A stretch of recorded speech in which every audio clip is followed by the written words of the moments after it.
and welcome into the GSMC Sports Podcast brought to you by the GSMC Sports Network. I'm your host, TJ Mabarty. We are coming to you live on Thursday afternoon. Today is August 22nd, and we have some developments of news stories in the NFL. Just yesterday, it was announced that Bo Nix is officially the Week 1 starter for the Denver Broncos. So we will be discussing whether or not that was the right decision for Denver and what the expectations should be for Bo Nix, who definitely has his share of doubters, but has also been gaining a lot of supporters based off of his preseason play. So we will be discussing whether or not that is something that we should expect from Nix for the entire 2024 campaign. We also had a couple transactions take place within the past 24 hours. This morning, the Eagles traded for former first-round draft selection by the Washington Commanders, Jahan Dotson, who Dotson still with multiple years left on his rookie deal, could still emerge and could be a costly move for the Commanders if things work out there in Philadelphia and Dotson is able to bounce back. So we'll talk about the possibilities of that, where things go now for Washington as they just lost one of their top wide receivers. And additionally, we did see the Falcons sign cornerback AJ Terrell to a new 4-year, $81 million contract. So we will be talking about the ramifications of that as well and how serious we should be taking the Falcons as contenders this season. We will then be continuing our preview of the NFC South, as today we have the New Orleans Saints. So we'll be breaking down their key moves from the offseason and looking ahead to their schedule to make a prediction as to how they will fare in 2024. And then we'll be going a little bit more in depth with their quarterback and financial situation, as Derek Carr is set to make over $50 million in 2025. The Saints are slated to be the most expensive team in the NFL. So we will be discussing what the options are for the Saints moving forward as well. And then finally, we will wrap up the show by switching gears a little bit to the MLB and discussing the Boston Red Sox series win over the Houston Astros. So a whole lot to dive into today, but before we do so, just a reminder to like, follow, subscribe wherever you keep up with us. If you have a question during the show, we want to hear about it. Your input is a big part of what makes this show great, and we thrive on your insights as much as ours. Whether it's a quick comment, thoughtful question, or any opinion you may have on the latest happenings in sports, do not hesitate to drop it in the chat. Now, if you want to absolutely make sure your message stands out above the rest and get featured on the show, there's an easy way to do so using the super chat feature. Just click on the $sign at the bottom of the chat box to send in your super chat. This guarantees that your message will get on the air, and it's a fantastic way to support our channel. We rely on your support to keep bringing you the sports content you love, and we appreciate every bit of support that you may be willing to give us. So go ahead, let us know what you're thinking. Use the super chat button, and let's keep this show as interactive as possible. And if you prefer, you can also go to the link that is streaming across the bottom ticker. That is gsmcpodcast.net as another way to help support the show. Again, anything would be very greatly appreciated. Just on Monday, we talked about the fact that the Broncos were dragging their feet a little bit on naming a starting quarterback. It seemed pretty clear to me, especially after how Bo Nix looked in the team's preseason game over the weekend, that he should very clearly be the Week 1 starter. But even still then, Sean Payton, coming out of it, said that he was not ready to name his starting quarterback, which caught me off guard. But now, a few days later, not exactly sure what went on in between then, but Bo Nix is officially going to be the Week 1 starter for the Broncos, becoming the first rookie quarterback to be the Week 1 starter since John Elway in 1983. So obviously some big shoes to fill in terms of, that individual statistic, but obviously, Bo Nix, the expectation isn't to be John Elway. He just needs to be the guy that Sean Payton believes that he is. And Sean Payton has been very adamant about his confidence level in Bo Nix throughout, from the draft process and on. And supposedly behind the scenes, Sean Payton, who knows if this is just coach speak or if he is being genuine with it, but he has talked about and raved about how impressed he's been with this quarterback room. But ultimately, he had to make the decision at some point, and Bo Nix was the pretty obvious situation. So just following the Broncos practice on Wednesday, he came out and spoke to the media and said, quote, "Bo Nix is going to be our starting quarterback. I felt like, and I said this to the media 2 weeks ago, that room has been outstanding. Stidham, certainly with his experience and then being able to work with Zach Wilson, all three of those guys. We've got some decisions as we get into the roster. I don't want to get into all the other roster battles. That's not for today, but Bo will start. We've kind of gone through the process in the very beginning of it all, just speaking with the GM and the owner and understanding that oftentimes these things take care of themselves, but we're not in a hurry to arrive at those types of decisions. We want to see it, think it's important relative to the team that we handle it that way. He's been outstanding. Obviously, there's a ton of room for growth. There's a lot of things that he needs to work on.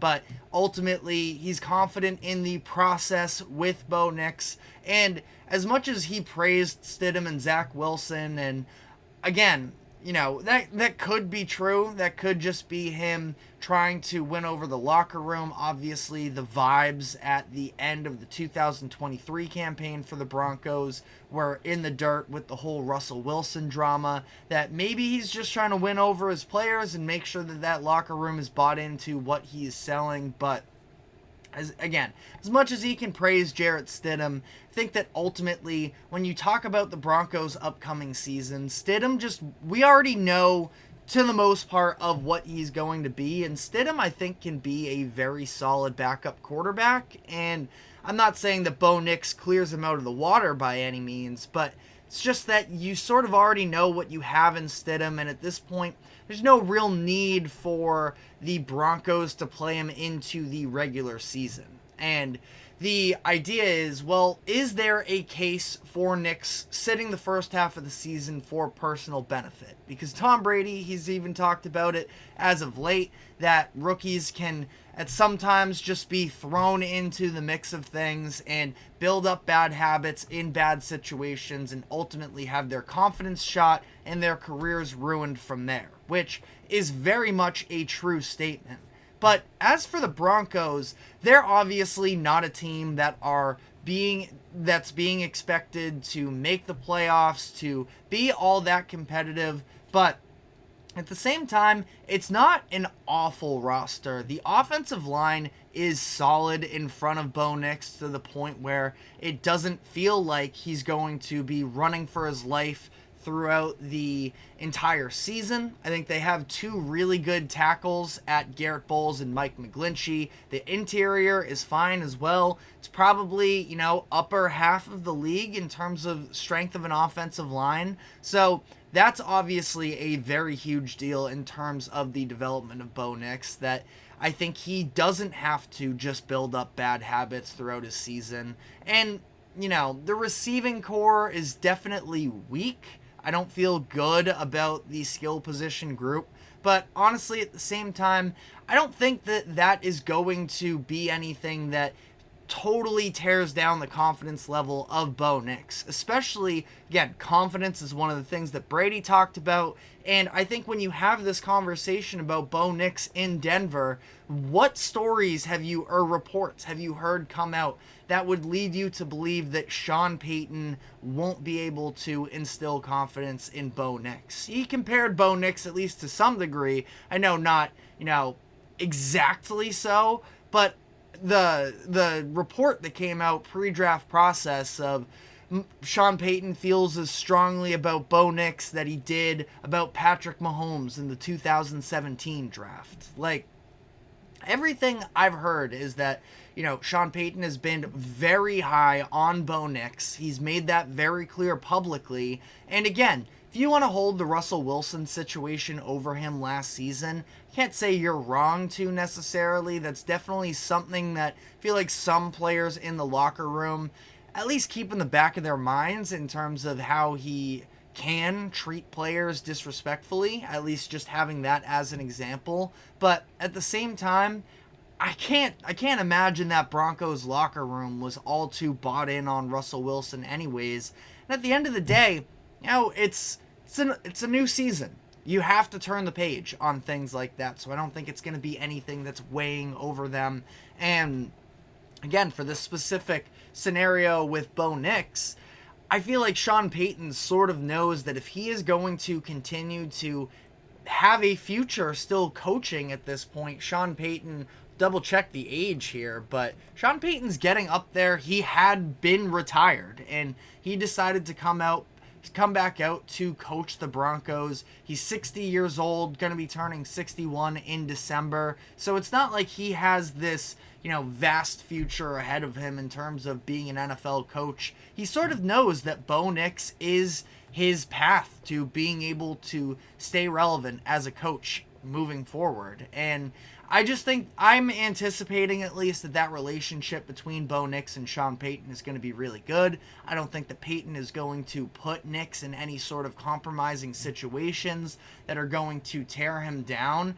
At some point, like obviously for any player, the number one thing I feel like you hear from players going from college football to the NFL is the difference in speed, and the idea of processing that is a little bit of, whiplash to some degree, where it just hits you so fast. But you're going to have to make that adjustment to the next level eventually anyways.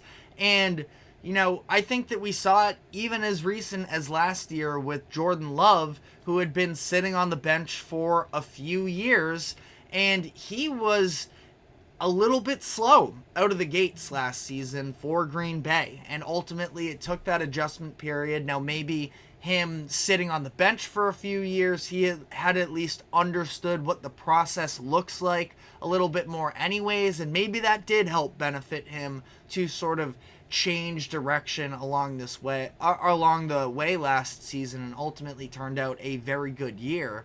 But I think that for Bo Nix, he's going to be, this is somebody who had a ton of experience in college, a 5-year starter between Auburn and Oregon. So I think he's going to be ready for the moment. I don't think that the moment is going to be too big for him. Now, obviously, the physical limitations are really where people are concerned with him. He's not an elite athlete. He can still move the pocket. He can still scramble. He's not incompetent by any means, but he's not one of the elites at the position. His arm isn't necessarily an incredible talent there, but I feel like as long as mentally the processing, he gets up to speed on that, and having Sean Payton in his ear, I think is going to be massively beneficial for him to that point, that I think he's going to be just fine. And if you look at their schedule as well, the idea of, okay, well, maybe you want to have him sit a little bit. I don't really know what the point of that would have been and when the spot to sort of make that transition would have been. Kind of the key spots that I look at, first off, week after the bye week is sort of off the table because the Broncos don't have their bye until week 14. So you really don't want 13 games of experience from Jarrett Stidham. I would have to imagine. I just don't really see what the argument for keeping Stidham in over Nix would be. But if you want to give Nix maybe a few weeks to, fully understand what game week looks like, understanding the routine and all of those things, there were a couple spots that, maybe could have been landing spots for him. I would have said at home, probably, I don't know, week 5 or 6 against the Raiders and Chargers. Neither one of those teams are excellent. You get it at home, probably not bad. Both division rivals, though, and I feel like especially the Raiders just feel like the team that would have had the attitude of, let's make this kid's debut horrible. So I don't know if that would have been a perfect landing spot. And then I guess the other spot for me would have been week 8. Having a long week. They play Thursday Night Football week 7 in New Orleans, come back home for week 8 10 days later. Maybe that would have been the time to, have Bo Nix. But then again, at that point, half the season's already gone at that point. And I just don't really know what you are benefiting from with Jarrett Stidham, to the point where, again, Stidham's solid. I don't mean to tear him down whatsoever. He's just not really, at least from what I've seen, and from I think what most people would agree with, he's not a starting caliber quarterback at this point. And he can definitely, if things go wrong for Bo Nix in year 1, Stidham is somebody that you can probably hand it off to and have him sort of cruise the rest of the way out. But this is a year where it's just going to be about the Broncos retooling, having Bo Nix become the future of the organization. What does that look like in year 1? Time will tell. But let me know what your thoughts were on this whole situation, whether or not you think they got it right. Should they have held Bo Nix out for a longer period of time, or are you on the same wavelength of me in terms of just play the kid, let him get his reps? It's not like you're missing out on anything with putting Jarrett Stidham on the bench. But again, let us know what your thoughts are in the comments section. We're now going to be diving into some of the roster transactions that have taken place in the NFL over the past 24 hours, where we saw this morning 2 division rivals in the Washington Commanders and Philadelphia Eagles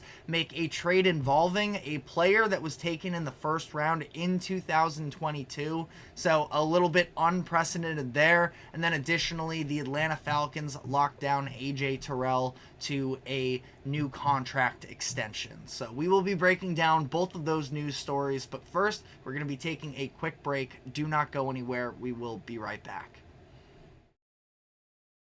I feel like I'm losing my mind. Is everybody in the world blind? Please, Lord, give me a sign, a sign. I feel like I'm losing my mind. Is everybody in the world blind? Please, Lord, give me a sign, a sign. I wanna be the greatest. Everybody on the fake shit. I look around and feel like everybody is the fakest. I make this every day and I'm impatient, hoping one day I blow up from the basement. Statement, the top is so vacant. I don't hear shit that I think is amazing. Waiting for my day when I'm playing. Sold out shows for 1,000 faces. Hey, give me that crown. Get in my way and to be put down. It ain't your place, all this my town. If I want that shit, then I'll get it right now. I'm losing it, the noose it fits. I'm losing shit, a stupid myth. You choose to live or choose to dip. You choose to fight or lose your grip and lose a gift. Oh, I feel like I'm losing my mind. Is everybody in the world blind? Please, Lord, give me a sign, a sign. I feel like I'm losing my mind. Is everybody in the world blind?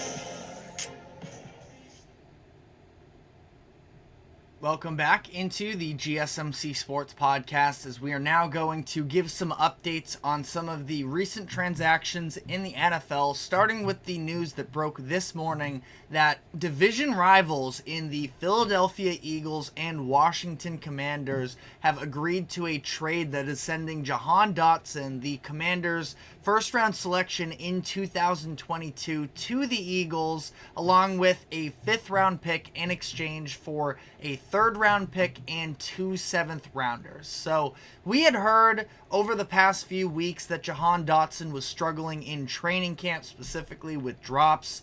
He is somebody who at one point seemed like he was going to be an established number 2 behind Terry McLaurin, but obviously Dan Quinn himself just a couple weeks ago said that the Commanders were actively seeking a more reliable wide receiver too. listed some other names ahead of Dotson as guys that could end up taking on that role. And obviously, things did not get better from that point. And the Commanders made the move to send him to Philadelphia, which is very interesting to me, considering the fact that Dotson, being selected in 2022, still has 2 years left on his contract, and then an additional team option for a 5th year should they decide to pick that up. This is an Eagles team that already just this past offseason re-upped Devontae Smith and AJ Brown on new contracts, and now they are adding another first-round talent in Jahan Dotson into the room. Now, again, obviously, Dotson, there's a reason he's being moved.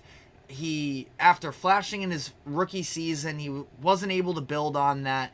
Averaged just 30.5 receiving yards per game last season, 10.6 yards per reception, which is still a solid mark, but that was down significantly from 14.9 in 2022. Wasn't getting in the end zone at the same rate that he was in his rookie season. So again, there's a reason why Dotson is being moved. It's not because immediately the idea, at least, is that the Eagles fleeced the Commanders. It's very rarely the case that a team just openly, trades a former first-round pick, a recent first-round pick nonetheless, for no reason whatsoever. So, Commanders needed to understand we have the NFL Cut Day taking place next Tuesday, I believe it is, on August 27th. I could have that date wrong, but they know that they're going to have to start cutting down on their roster, and Dotson just, I suppose, didn't really seem like he had a place on the team for the upcoming season and additionally in the long term. So they end up cashing out for what's a fine return. 3rd round pick and 2 7th rounders. I mean, it's obviously an upgrade in terms of draft capital, turning essentially the 5th into a 3rd rounder and getting an extra 7th rounder in return. So a fine deal for the Commanders, but at the same time, this could end up breaking poorly for them, especially making the trade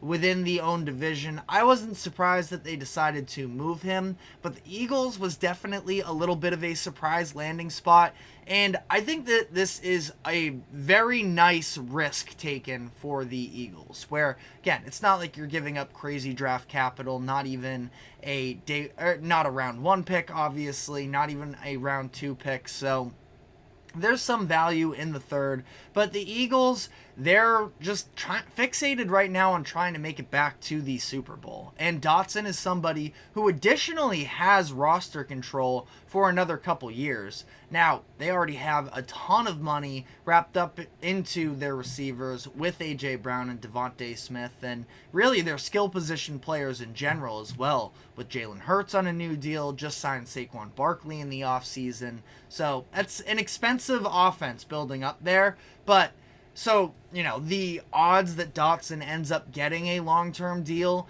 in Philadelphia feels a little bit unlikely to me. But even if it's just for 2 years, adding another deep field threat could be very interesting. I'm definitely not saying that Jahan Dotson changes the way that teams are going to game plan for the Eagles, but you already have Devontae Smith, who can stretch the field out, can be that deep threat. So with a couple guys who can, get over the top, it is going to, I would like to think, initial reaction here, I'd like to think that opposing defenses are going to be very cautious with Devontae Smith and Jahan Dotson on the field to not let anything get behind them. But that being said, the Eagles the Eagles run game and underneath game in the passing game with AJ Brown and Dallas Goedert should also be very solid, where you have,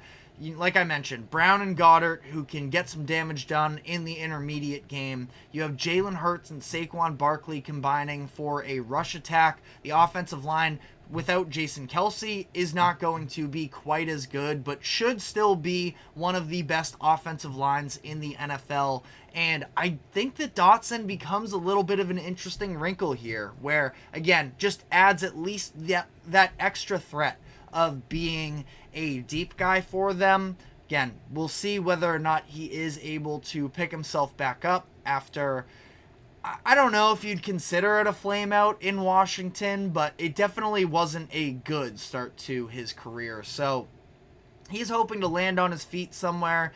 It seems to be Philadelphia for now. And again, really like the move for the Eagles. Very quickly here on the Commanders as well. We've already talked about it a couple times throughout these past few weeks since we heard that Dotson was struggling and that the Commanders were in search of a wide receiver too. Think that the De'Ami Brown rumors that he has been impressing probably played some factor into this. I thought that De'Ami Brown has looked pretty good in his first couple preseason games as well. Somebody that was once a day 2 pick not that long ago. See what he could turn into. Olamide Zaccheaus as well as the name that Dan Quinn has mentioned that has been standing out in practice for them. We talked about this the other day. Again, they have some names in that wide receiver room, also drafting Luke McCaffrey, Christian McCaffrey's brother, in the draft this past year as well. So there's definitely question marks around the depth in terms of who is definitively going to be the answer, who is going to step up into the role that Dotson was supposed to take on. But even if they don't get that necessarily, I think they'll have passable options. I don't hate their tight end room either. Zach Ertz, fine, at this point, older. But Ben Sinnott is a name that I'm definitely keeping an eye on this year. I don't believe that the Commanders are going to be a great team this year. I have them as one of the worst teams in the NFL. But, all of that could change as well if Jaden Daniels obviously emerges onto the scene. But loses a wide receiver, which definitely is not a great start to Daniels' tenure in Washington. But if it wasn't going to work, so be it. You get a third-round pick in the coming years that you can use to draft somebody who can actually help Jaden Daniels in, I believe that pick is in the 2025 draft. But very quickly, we will hit on the other news that the Atlanta Falcons are signing cornerback AJ Terrell to a new contract, 4 years, $81 million with $65.8 million guaranteed. AJ Terrell, who I believe he was a first-round pick, I can double check on that as well, but AJ Terrell, he was a first round pick, 16th overall in the 2020 draft, and 2020 and 2021 were where he was, flashing that potential, especially in 21 becoming an all-pro second team caliber player. So we know that the talent is there. Past 2 seasons have been a little bit disappointing for him. Now sort of started to go back up in the right direction with his 2023 campaign, and the Falcons are going to need him this upcoming year considering where they're at as a franchise at this point, seemingly trying to, push themselves into contention in what is a pretty open NFC North, or NFC in general is what I meant to say. And I think that their defense is fine. Like I mentioned, Raheem Morris being hired as the head coach, I have confidence in him, especially coming off of a year last season where he took sort of a younger LA Rams defense and helped them to overachieve. This Falcons defense in their own right, you can argue, overachieved last year. So they bring in Raheem Morris to run the team as a whole, but definitely help on that defensive side of the ball. They just brought in a couple of veterans last week in Matthew Judon and Justin Simmons to try and help bring some more experience to what is a younger defense. And they locked down AJ Terrell. And Terrell is cornerback 1. I don't know how much depth there really is at that cornerback position. Mike Hughes currently projected to be on the opposite side of Terrell. You bring in a former day 2 pick in Kevin King in free agency. I think this is his upcoming first year with Atlanta. But it's not all that great of a group necessarily. So Terrell, they would love to see him emerge back into an all-pro caliber player. Now, he's definitely not alone by there. I was talking about the cornerbacks. Don't want to, forget about Jesse Bates at safety. I feel like I've been pretty vocal about my support for Jesse Bates at that safety position, that he is possibly the best safety in the league. Him and Kyle Hamilton are two of my favorites at the position. But I think that ultimately, this Falcons team, they are hoping to be playing in big games. And AJ Terrell is going to be asked to take on some big responsibilities in big moments if that's where the Falcons reach. And he should be capable of doing so. But again, it's a lot of money to obviously cough up there. And I was a little bit surprised looking at this deal. But at the same time, I don't have any problem with it, and we'll just sort of have to wait and see. Falcons definitely seem to be in on what they're building up right now, and only time will tell whether or not things actually play out the way that they are anticipating. But let me know what your thoughts are on not just the Terrell deal, but the Dotson deal as well. But we are now going to be taking our next break here, and when we come back on the other side, we're going to be continuing with our NFC South teams previews, and today we have the New Orleans Saints, so we will be diving into that. But first, a quick break. Do not go anywhere. We will be right back. Looking for your daily fix of sports talk without having to pay for it? GSMC Sports Network is available on YouTube. Just search GSMC Sports Network. Get your fix of daily sports talk shows on YouTube. Absolutely free. NFL, college football, NBA, MLB, MMA, UFC, fantasy football, and so much more. GSMC Sports Network has shows running all day long, with new sports shows starting every 2 hours. Just like on your favorite cable sports channel, except GSMC Sports Network is absolutely free. Just search GSMC Sports Network on YouTube to catch one of your new favorite shows, like the GSMC College Football Podcast, Chip Shot Football Podcast, Hoops and Heels Women's Sports Podcast, GSMC Basketball Podcast, and so many more. Check it out for yourself. GSMC Sports Network, now available on YouTube absolutely free. Search GSMC Sports Network on YouTube right now.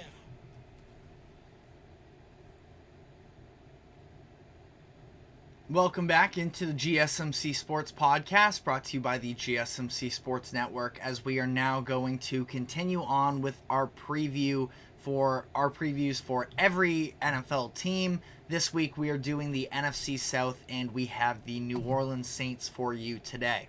And with the Saints, I think that it's very interesting, the conversations that take place surrounding quarterback Derek Carr, because Carr is somebody that, especially early on in his Raiders career, I felt like was going a little bit under the radar in terms of what he was able to produce. And obviously the final couple years there in Las Vegas were not good, which is ultimately why he ends up being moved to the New Orleans Saints. And Carr was not great last year, but I also think that he sort of shouldered on a little bit more blame than was fair. Ultimately, there is a lot of youth surrounding him at the skill positions and the offensive line.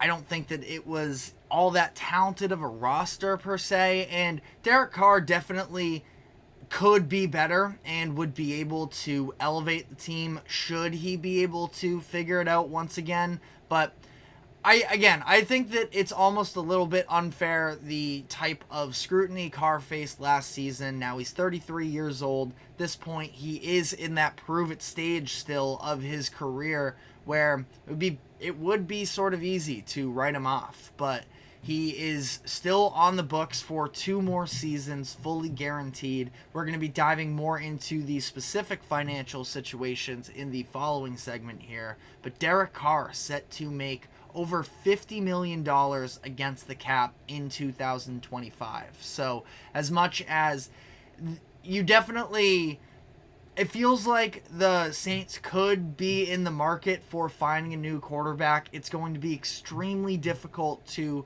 maneuver the current number that he's on. So I think that Carr still has another 2 years in New Orleans, but let me know what your thoughts are Let me know what your thoughts on that are in the comments section, excuse me. But looking at their offensive stats from last year, I mean, they were overall pretty solid. Again, passing offense 11th, scoring offense 9th. So Derek Carr definitely, left some to be desired, but at the same time, I thought overall he was pretty productive for them. And heading into this season, I think that it's interesting as well when you just talk about what kind of pieces he has to work with, because no Michael Thomas, they ended up releasing him during the offseason. Chris Olave, in my opinion, I'm very confident in him as a wide receiver 1 moving forward. Back-to-back 1,000-yard seasons through his first 2 seasons in the NFL. I think that he is an excellent player. It's just about what is behind him, where Rashid Shaheed, somebody who's shown flashes, has spent a lot of time playing in special teams, and we know that he can be an explosive athlete, maybe with some potential to be a deep threat, but not a super fundamentally sound wide receiver that you feel like is going to be, consistent for you. A.T. Perry is a player that I really liked going back to his time at Wake Forest. I just thought that he was a very intelligent wide receiver. He's got nice size to him as well, standing at 6'5", so he's got the size. He's a pretty solid route runner. I think that he can go up and make jump balls as well. So somebody who's been flashing some in preseason and in training camp that I think A.T. Perry could definitely take on a bigger role this upcoming season. They bring in Cedric Wilson, which is fine. They bring in Equanimous St. Brown, again, fine, but still not ultra-talented receiving room, but some interesting pieces to play around with. Jawan Johnson has emerged as a pretty nice tight end as well for them, but yeah, not one of those elite players. Their offensive line ultimately is fine.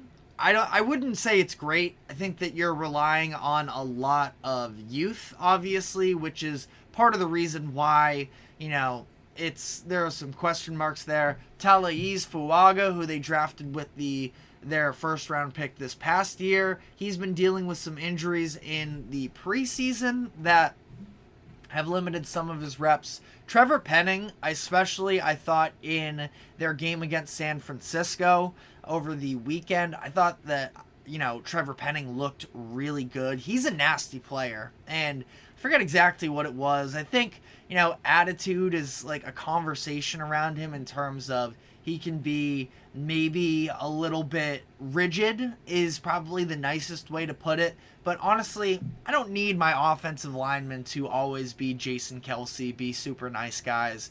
You got to be a little nasty sometimes when you're in the trenches. So Trevor Penning is somebody I definitely have my eye on, as well as somebody who could potentially be a breakout for the Saints. Cesar Ruiz, pretty solid player as well. Overall, it's just a fine offensive line that I don't feel great about necessarily, but I don't think it should be a total liability for them either. So the offense should be fine this year, and the defense as well. You talk about where they were at, and kind of fine, all things considered. I mean, this is a Saints team that doesn't get very much positive coverage, I feel like, from the national perspective, but they're a solid roster. Now, you look at their defense, it's hit and miss at some areas. Demario Davis still holding it down in the middle, still one of the best middle linebackers in the NFL despite his age. Now, I mention his age because of the fact that he is 35 years old, turning 36 in January. That is a long time to be playing middle linebacker in the NFL. So you do have to wonder if age is eventually going to catch up with him. And that's kind of the sentiment for a lot of their cornerstones on defense, where you can say that about Demario Davis, Cameron Jordan, also sort of, he's already, I think, started to hit the decline, but, also 35 years old. Last year put together one of his least productive seasons in his career, but again, makes sense considering the age. Now, obviously, Carl Granderson on the opposite side of him emerging has been a big difference maker for this Saints team as well. So, not to say that they haven't been able to at least develop other talent across from him, but Cam Jordan, another one of those aging, key defensive players for them, and that's the case on all three levels as well, with Tyrann Mathieu also still very productive for them, keeping his name in the conversation for top 10 safeties in the NFL, but he is going into he's been playing since 2013, so what is that, 10, 11 years or so in the NFL at 32 years old. He's just an older player now, especially for defensive backs. We don't really see them age the same quite as often anymore. So some names that can definitely produce for them, but in the back of your head, definitely are wondering about whether or not they are going to be able to continue to give that level of production.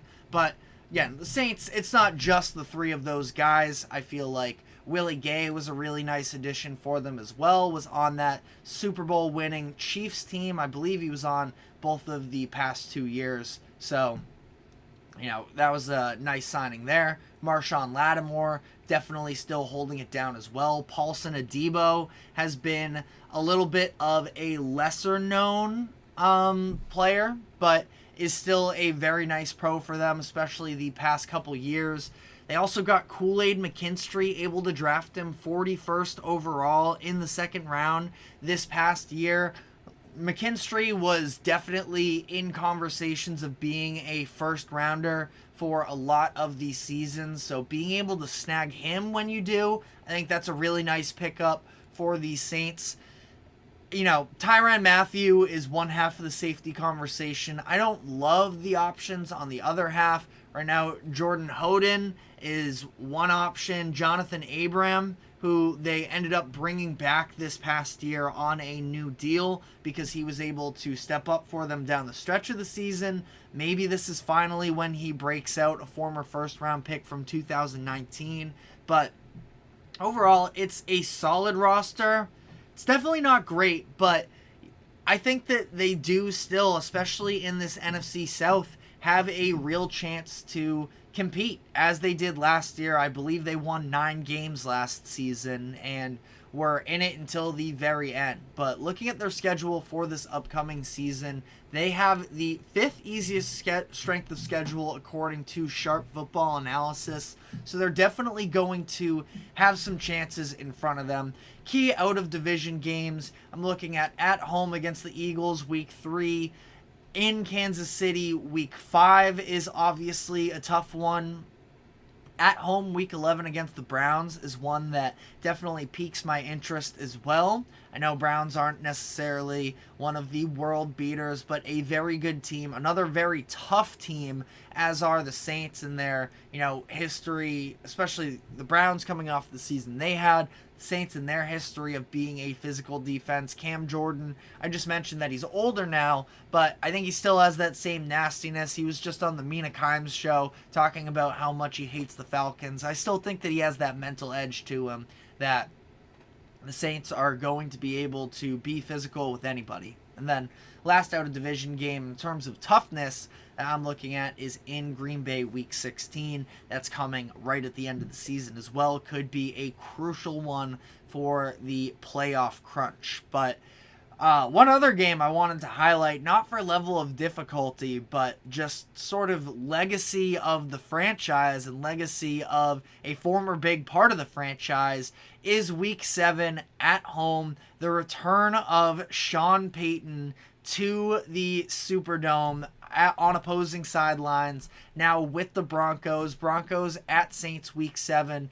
Definitely one that Sean Payton has circled. Going to be a very interesting thing to watch how that plays out. But ultimately, the Saints are going to have their opportunities. They're not the most talented roster in the league, but I mean, their line is at 7.5, and I see the Saints, I wouldn't say easily necessarily, especially because it's going to come very much so down to Derek Carr and what he looks like, but I think the Saints should comfortably be able to cover the over. And I have them winning 9 games this year, going 9-8. When I first went through the schedule, I actually had them at 10-7, but I did sort of rethink and knock them down. So 9 wins, I mean, that is in the mix 100% in this NFC South. The other day I gave the Falcons 10 wins. So to that point, it would be the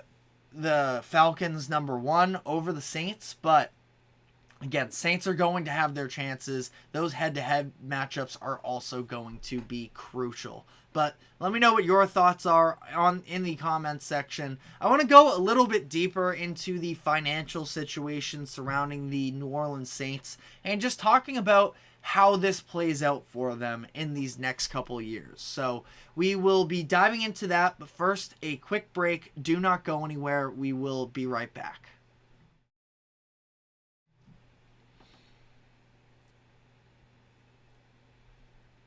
For the best and latest podcasts available anywhere, go to the podcast app on your cell phone and type in GSMC to access free content-rich podcasts on health and wellness, book reviews, sports, entertainment, relationships, social media, movies, technology, finance, and even weird news. Subscribe and download the GSMC Podcast Network's family of shows, available everywhere podcasts are found.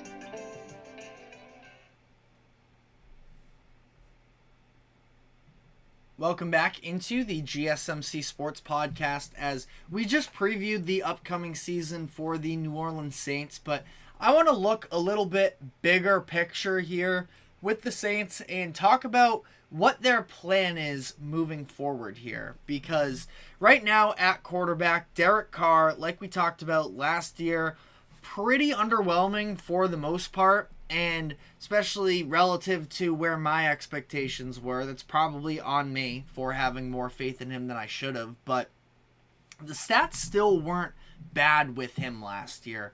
3,800 yards. He ended up throwing, 25 touchdowns and just 8 interceptions. That's not a bad mark. Also, 68% completion percentage, significantly up from his final season in Vegas in 2022, where he was just under 61%. So a significant upgrade there, or increase, I should say, specifically for Derek Carr. And they lose Michael Thomas, but again, I think that it's interesting wide receiver pieces that they have. Chris Olave's a real number 1. Outside of that, definitely a lot more question marks, but some players that can burn a little bit if you get the ball in their hands. They got some athletes for sure. So I'm definitely intrigued. Their offensive line, again, like I talked about, very curious how that the tackle possessions end up working out for them with Fuaga in his rookie season and Trevor Penning, who I think can be a difference maker in this upcoming season. But a lot of youth there as well. So TBD's there. But I want to talk about Derek Carr and what his future looks like for the Saints, because at this point, you know, a lot of people are sort of making it up to this is a make or break year for Derek Carr, which maybe it is, but part of the issue with that is the fact that Derek Carr is still 2 years fully guaranteed, and he is set to be $51.45 million against their salary cap in 2025. That is a ridiculous number, and I like Derek Carr.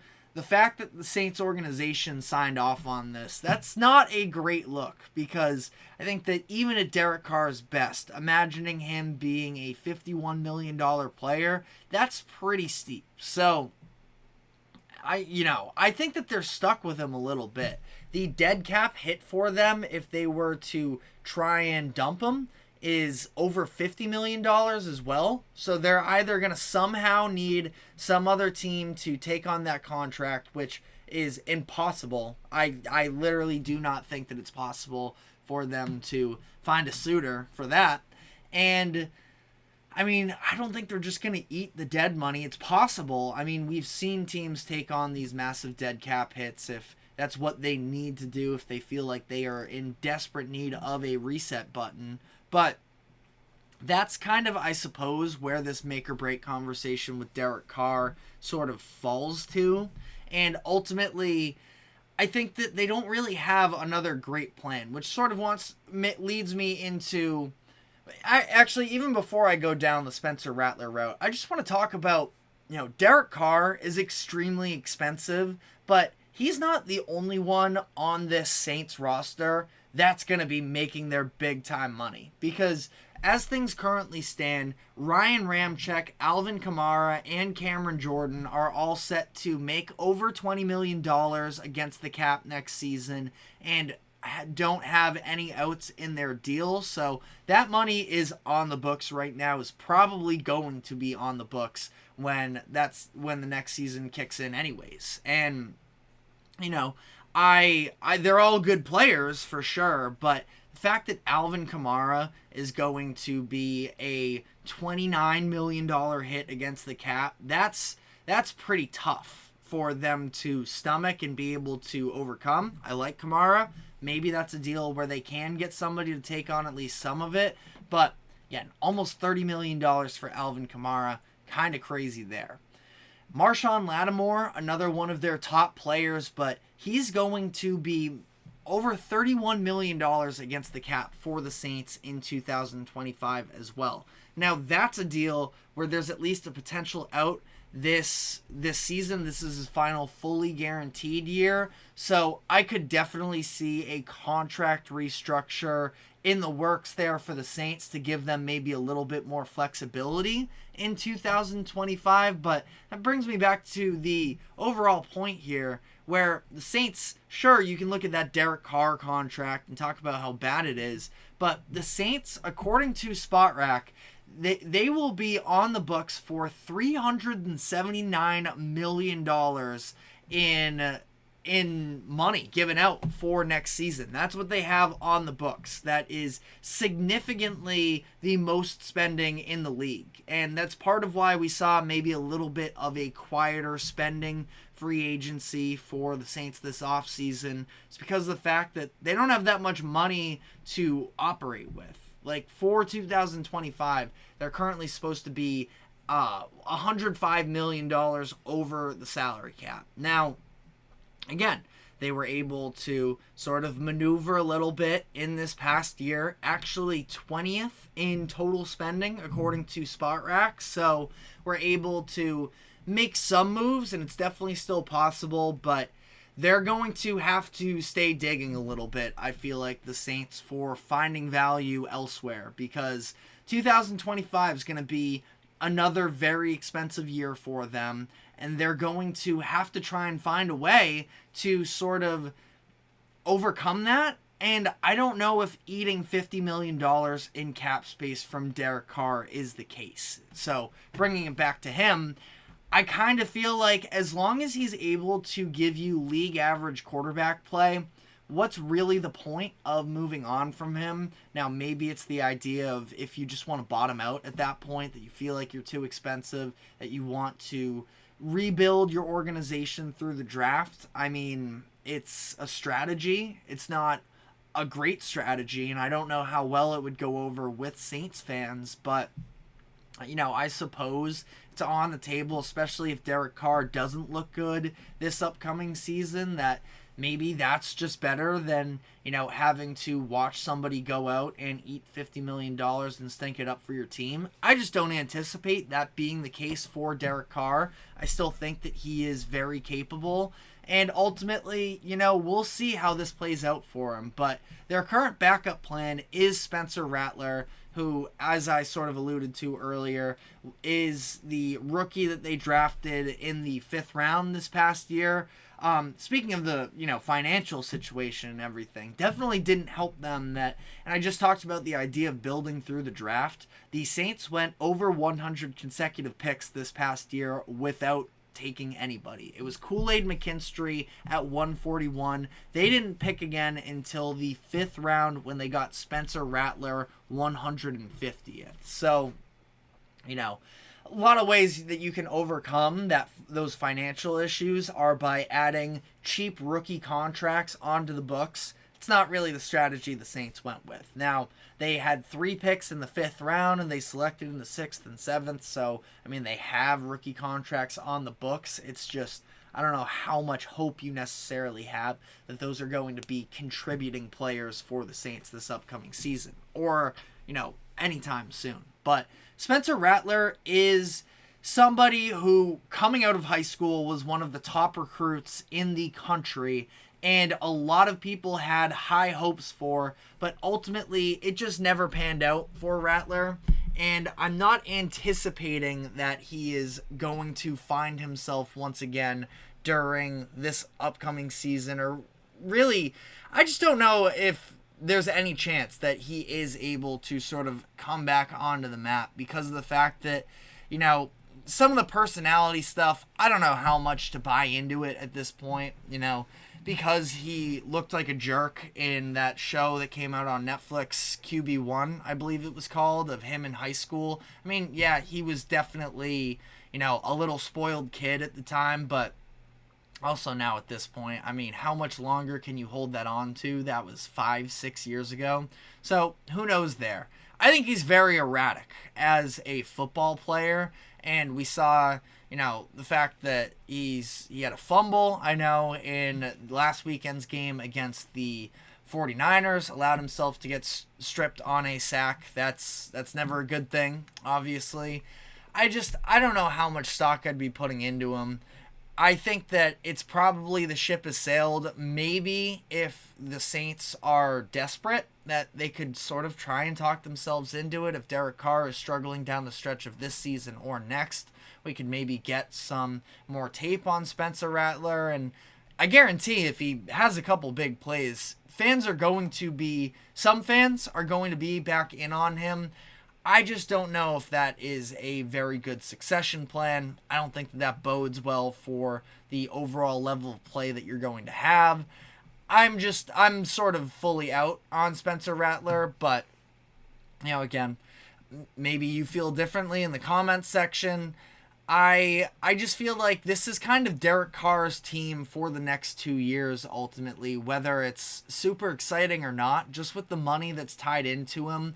I think he's fine. And I do think that there are a number of areas on this roster that they could continue to improve on. I think getting another standout wide receiver or tight end or just receiving option for whoever your next quarterback ends up being is. I anticipate this probably being the Saints. I mean, who knows? They could maybe follow in a similar path to the Falcons from this past season, where you feel like you're a good, not great roster, that maybe you just throw money at the quarterback position for whoever's available in 2000. Again, they wouldn't even have the money to do so in 2025. I can do a quick look here at what the books looks like them for in 2026. At that point, though, so many different contract restructures and such that at that point it looks like the Saints are going to be, according to Spot Rack and how they currently have things, they'll be third in spending in 2026,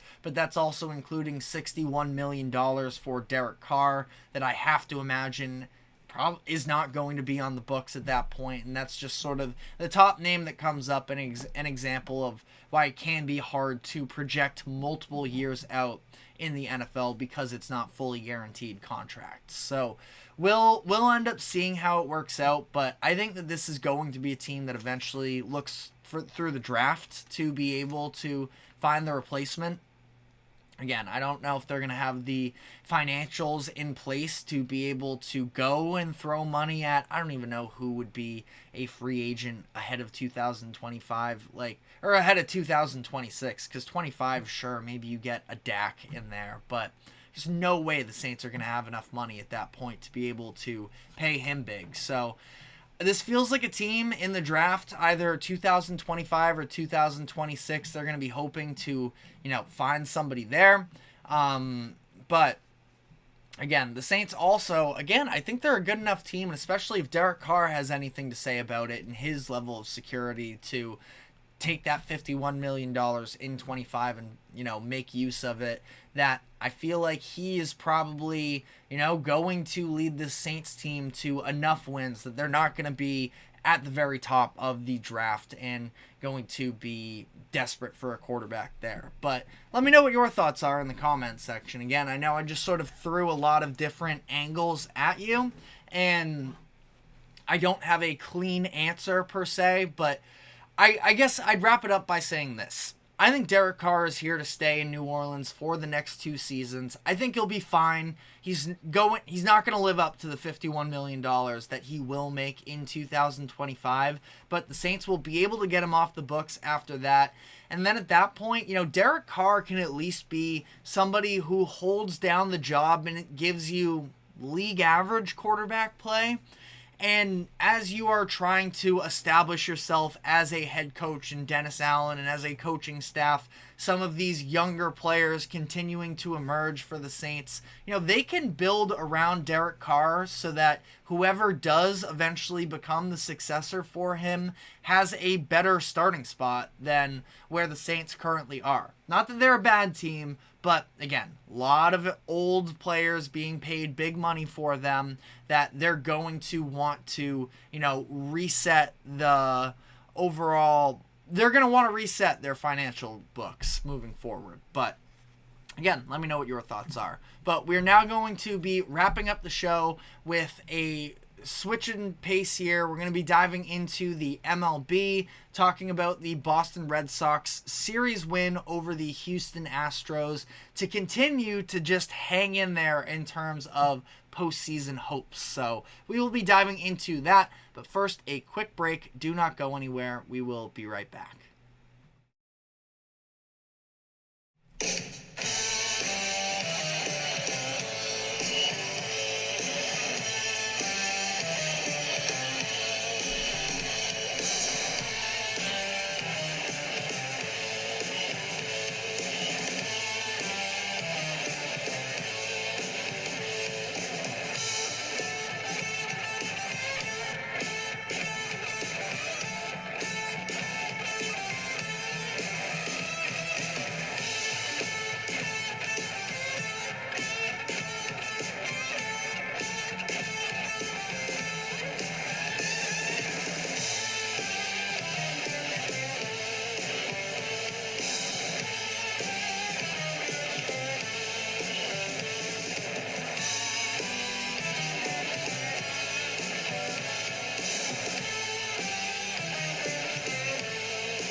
Welcome back into the GSMC Sports Podcast for our final segment of the day, where we are going to be breaking down the Boston Red Sox surprising series win over the Houston Astros. And I say surprising because, especially with the Game 1 win, I think it was up to 7 straight games that the Astros had beaten the Red Sox, just swept them in the weekend series. I believe it was last weekend, maybe it was 2 weekends ago. And the Astros, they're playing very good baseball right now. So for the Red Sox, who definitely have been scuffling a little bit post All-Star break, the expectation was not for them to, actually come out with a series win here. But that's what ended up happening, winning each of the last 2 games to take the series and again keep their postseason hopes alive for whatever that's worth. And the biggest surprise of it was the Red Sox bullpen actually stepping up for them, where I've talked about it before. I sort of foolishly, coming out of the All-Star break, was talking myself into, if this Red Sox bullpen is actually healthy with Kenley Jansen, Chris Martin, if one of their trade deadline acquisitions in Lucas Sims or Ryan Garcia could step up for them, if Justin Slayton comes back healthy, and who knows what's really to be expected out of Liam Hendricks, but he's technically in the mix as well, that this could be a solid Red Sox bullpen. And yet the very clear statement coming out of the All-Star break was, yeah, no, that's not happening. And they had blown 12, including their game 1 loss, where it was Lucas Sims and Kenley Jansen allowed runs in the 8th and 9th inning, respectively, to get walked off and blow another game. That was their 12th blown save since the All-Star break. They are among the top teams in blown saves. I think I just saw a stat earlier this morning as well from Brooksgate, the Twitter account, where the Red Sox are tied for 4th with the most blown lead losses this season with 30. And again, 12 of those coming since the All-Star break as well. So that is very bad. But ultimately, their bullpen actually looked really good in games 2 and 3. Luis Garcia, who was going on 6 straight appearances with allowing a run, 3 straight appearances of allowing a home run, that he pitched 2 scoreless innings in this series. Zach Kelly did as well. Another arm that has just been allowing homer after homer. And I was very encouraged by what I saw from the bullpen. Am I putting stock into it long term? I'm not ready to go that far. But, that was definitely the version of Luis Garcia that Red Sox were hoping to get. Maybe a little bit of soft contact, but keep the ball in the park and just get the outs. So we'll see about that. Lucas Sims, like I mentioned, struggled in game 1. For whatever reason, he just seems to be infinitely better whenever he has inherited runners versus when he tries to start an inning clean. I can't explain it, but it seems like he almost thrives off of the chaos of having, other guys on the base when he's not responsible for them. I don't know what it is. Maybe it's also just the fact that the Astros have given him his 2 worst outings since being traded to the Red Sox. But, again, I'm definitely not saying they have a good bullpen, but, seeing maybe a little bit of flashes of this could potentially be a group that could step up late in the season. I might be talking myself into a delusion here. So,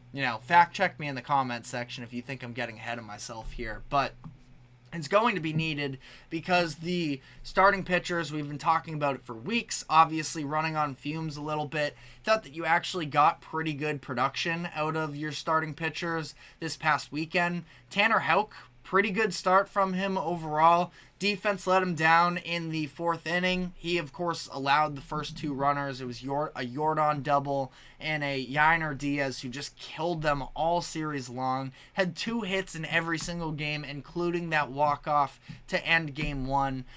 Allowed them on. Ultimately, again, defense kind of fell apart there.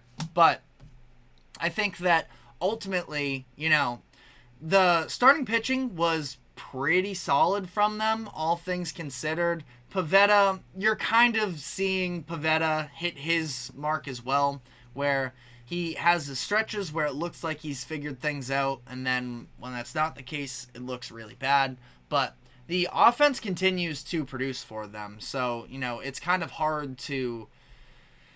we've been talking about this in past weeks. Like, as long as they are going to continue to put up runs, this is not a great pitching staff, but they can hang in there at least enough to the point where, the Red Sox can win, most games if things don't go wrong. The issue is you're putting a lot of pressure on that offense, on a pretty bad defense, and not on a great pitching staff. So that's why the margin of error is pretty slim for them, and that's why it does feel like every few weeks or so they make up a new way to lose, which is sort of how I felt after game 1. But you know what?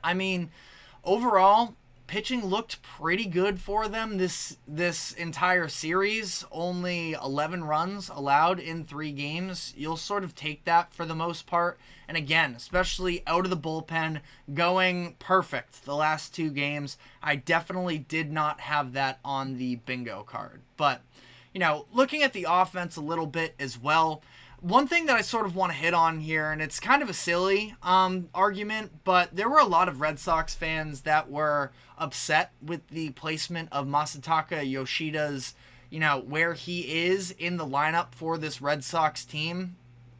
Was not in the lineup game 1 to face a lefty in Yusei Kikuchi.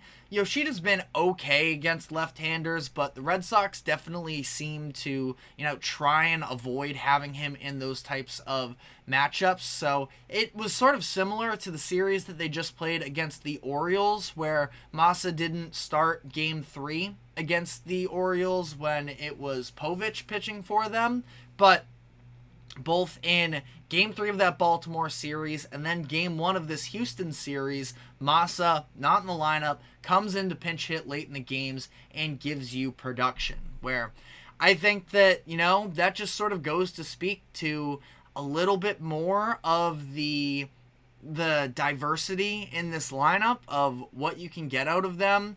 And I think it's particularly interesting where you look at the lineup for Game 6 facing off against Justin Verlander, making his first start. And I can't even remember when the last time he started was.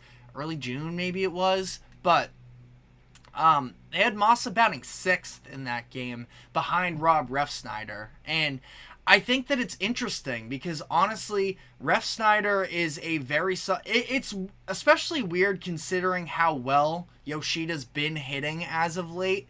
But also, he's been hitting second, and there haven't really been anybody on base for him. Now, Jaron Duran seems like he is sort of trending back in the right direction. He was going through a little bit of a scuffle, and then obviously had the whole suspension issue because of the slur that he said, and that definitely didn't do him any favors. But now he is just, the way that he is just constantly able to add extra bases just off of effort and speed is so impactful for them. And what you are getting out of him as a leadoff hitter is what the Red Sox have been chasing since they traded Mookie Betts. And the fact that Duran has emerged as a real leadoff guy for them has been massive. But generally speaking, especially when Masa was, starting to really hit his stride, seemed like he was just sort of on the base paths by himself, and he's a fine runner. He stole his first base, I believe it was, actually, in Game 3, but it might have been Game 2. But they just want to get him on with more... They want him batting with more runners on base, so they end up putting him 6th, which doesn't work in this game in particular, because Refsnyder and Devers both went hitless in the game, so ultimately a little bit of a misstep, but I still kind of like the vision there of being able to also just break up all the left-handed batters in the lineup, where you're looking at now with Casas back. It's him, it's Devers, it's Masa, it is Abreu, and you throw Refsnyder in there just for the sake of, not making it quite so easy for opposing teams in terms of, you can throw a left-handed relief pitcher in there, and the next 4 or 5 guys for the Red Sox in the heart of their lineup are all guys who kind of struggle against left-handed hitters. That's no longer the case if you have Refsnyder in the middle. His batting average is something like .290 this year, so he can give you good production as well, and if he does, I trust Masataka Yoshida to be able to drive in anybody just about at this point. And it's been just so huge for this Red Sox team in a couple of different ways, from the winning now perspective and the other perspective that I'm sure a lot of Red Sox fans don't want to focus on right now. But in terms of what is the long-term fit of Yoshida in Boston, he could be their DH for the next few years, but also it's a lot of money to be giving just a sole hitter who doesn't have a ton of pop necessarily, but he's obviously a productive offensive player for them. He's not good defensively, but I don't think that he was all that bad. It's just because the Red Sox have so many of these up-and-coming outfielders that it was just easiest for them to slide Masa to the DH position. But if you are a rival team and you're looking for some help on offense, you need a little bit of depth in the outfield. Yoshida, is it an expensive contract? Yes, it is expensive, but at the same time, I mean, I think that he is very capable, of at least just surviving if you stick him in left field, that it's not going to really burn you. So Massa could end up being a trade piece, which again isn't something I think Red Sox fans really want to focus now in the middle of a playoff hunt.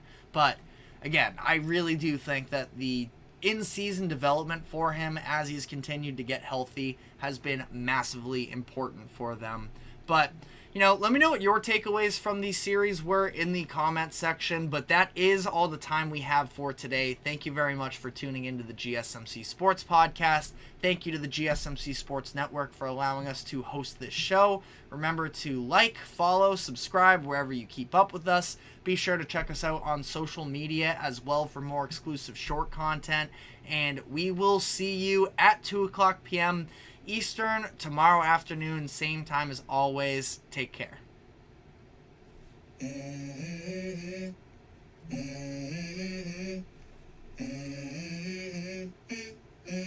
Let's go. I wake up to a little bit of drool on my pillow, feel like it's gonna be a bad day. Yeah, I'm tired of shit, and the coffee ain't hit yet, damn it.